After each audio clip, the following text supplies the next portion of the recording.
for another year and another SummerSlam at the Staples Center. Yay! Time to run down the card for this year's second biggest pay-per-view of the year.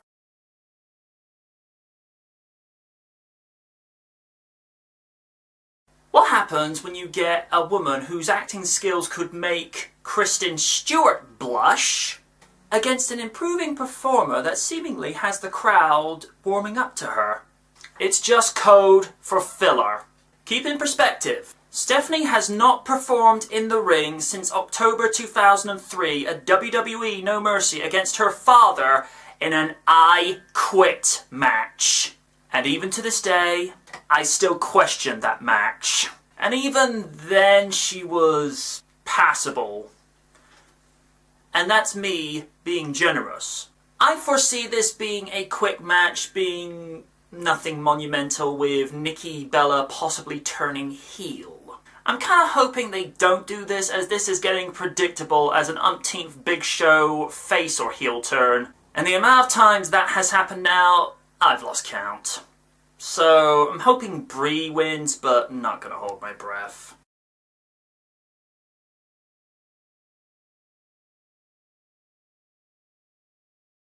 I'm not going to comment on the controversy surrounding this feud, as this is not the time nor the place for it.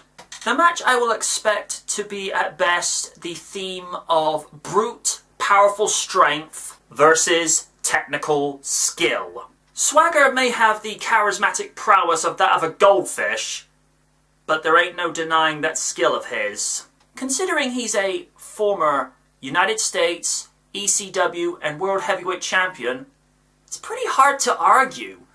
Swagger for the win.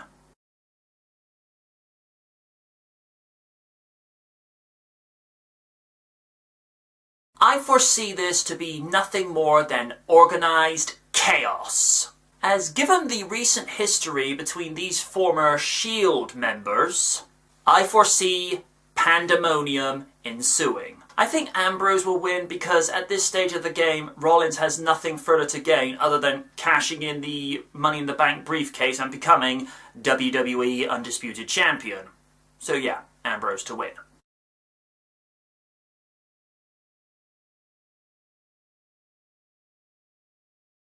Two equally talented divas on a pay-per-view setting. Considering how well the Divas Championship situation did at Money in the Bank with Paige and Naomi respectively, that was possibly the match of the night, or one of the matches of the night. Now, given how AJ and Paige, in my opinion only, are an equal playing field in terms of their skills and capabilities, I expect this to be one of the best diva matches of recent times.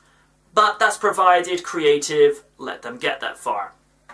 Opinion only. But as to who will win, who cares? I'm going to see a decent match. On this occasion, the fans win.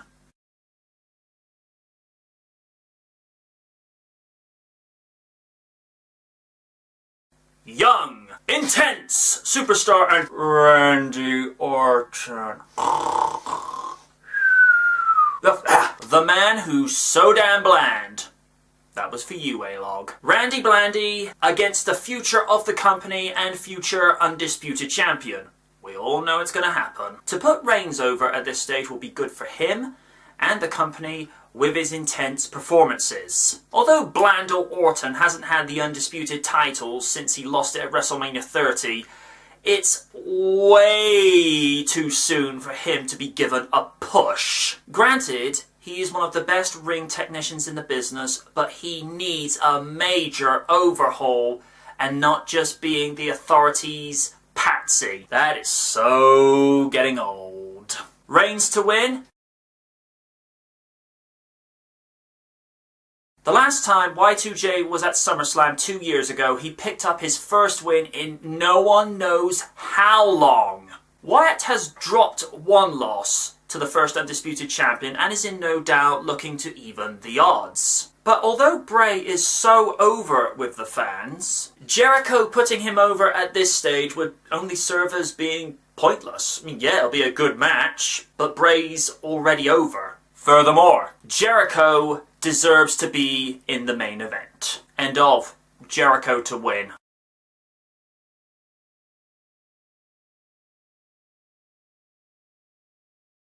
Dolph Ziggler challenges The Miz. Intercontinental title plus relevance. Something that the belt hasn't had for quite some time. Probably not since the times of RVD and Shelton Benjamin respectively holding that belt, and by that definition we're going back at least 9 to 10 years. Whoa.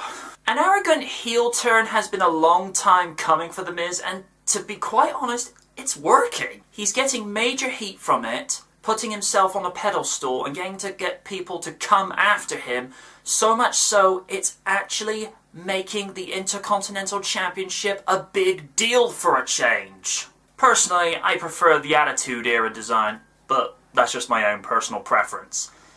I got into WWE when it was then WWF, and I was introduced to it during the Attitude Era, so yeah. Ziggler and Miz will make this look good as they are both equally talented and will put on an impressive mid-card title match. I personally think that Miz and Ziggler should be the main eventers, but that would be a good idea. Don't care who wins this, as I know they will just give a decent title match, so the fans win on this occasion.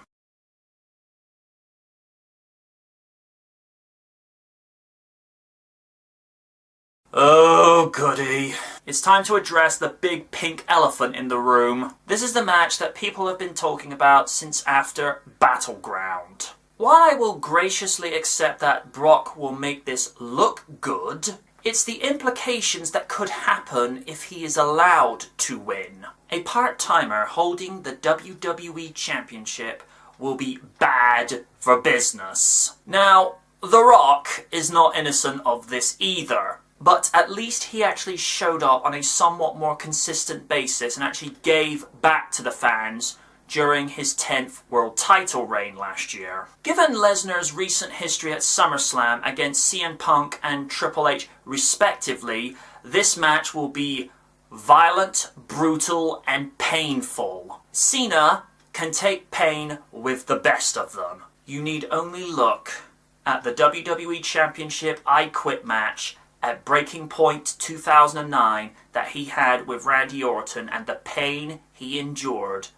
just to win that title back. I see one of 3 ways that this will conclude. 1. Cena will retain by the skin of his teeth and will be wearing a sling for a short amount of time. He said something to the effect of, after Extreme Rules 2012, when you're injured you stay at home, when you hurt you show up for work. And Cena won't stay away. Nope. 2. Lesnar wins and he'll only show up for the pay-per-view matches. Oh, good lord, I hope not.